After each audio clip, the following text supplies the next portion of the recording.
Welcome to Wisdom Tales of Change. I'm Morris Tales, and today we're diving into the latest Capitol Hill showdowns that are shaping the political landscape of America. From fiery congressional hearings to explosive accusations of hypocrisy and bias, the power plays in Washington have never been more intense. Let's break down the key moments and what they mean for the future of the nation. Our top story takes us to the heated congressional hearings where former acting ICE Director Thomas Homan took center stage. Homan delivered an emotional testimony, sharing harrowing stories from his years on the front lines of border enforcement. He called for closing asylum loopholes and revising the Flores Settlement Agreement, which limits how long children can be detained. Homan believes these changes are crucial to saving lives and reducing the pressures on Border Patrol agents. But it wasn't just Homan making waves.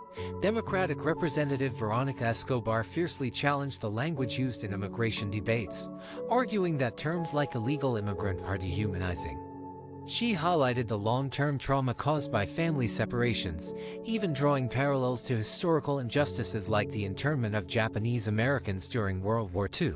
The exchange between Homan and Escobar underscored the deep ideological divide over how America should handle border security between strict enforcement and a more compassionate approach. Next, we turn to Senator Ted Cruz, who didn't hold back in accusing the Democratic Party of hypocrisy.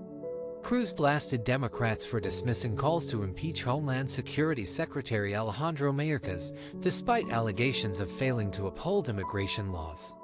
Cruz argued that ignoring these accusations sets a dangerous precedent, questioning whether high-ranking officials are being held accountable. In a fiery speech in Nevada, Representative Marjorie Taylor Greene added fuel to the fire by drawing dramatic parallels between Donald Trump's legal challenges and the persecution of historical figures, even comparing Trump to Jesus Christ. This rhetoric resonates strongly with her supporters, framing Trump's legal battles as a fight against a corrupt system. But the showdowns didn't stop there. Representative Matt Gaetz, alongside conservative commentator Ben Shapiro, raised concerns about big tech censorship. In a hearing, they grilled executives from major corporations like Unilever over their influence on social media platforms. Gaetz accused these companies of using their financial power to suppress conservative viewpoints under the guise of brand safety. The question at the heart of this debate is big tech silencing dissenting voices to control the narrative. Shapiro and Gaetz argued that these practices threaten free speech, especially when corporations pressure platforms like Facebook to moderate content that doesn't align with their interests. The hearings revealed the tension between protecting brand reputation and ensuring freedom of expression online. And let's not forget the ongoing friction between Congress and the judiciary. Matt Gaetz was once again in the spotlight, criticizing Manhattan District Attorney Alvin Bragg for refusing to appear before Congress regarding his prosecution of Donald Trump. Gaetz questioned whether the timing of Trump's indictment was politically motivated, pointing to Bragg's Democratic affiliations.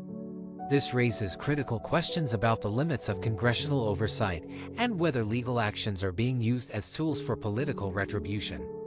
Gaetz contrasted this with the GOP's aggressive pursuit of oversight, claiming that GOP are held to a different standard than their Democratic counterparts.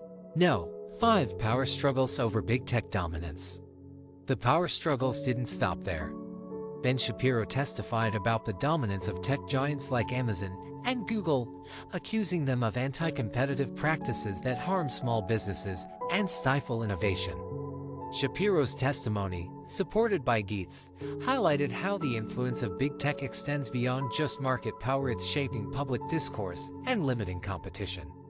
The hearings even featured testimony from a union representative who argued that companies like Amazon are undermining workers' rights by classifying gig workers as independent contractors, denying them basic labor protections.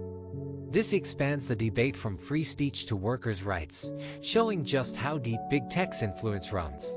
As we've seen, the battle lines are drawn across multiple fronts, from border security and big tech censorship to the power dynamics between Congress and the judiciary.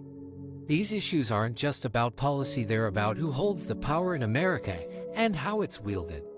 What do you think? Are these hearings exposing real issues of bias and power, or are they just more political theater?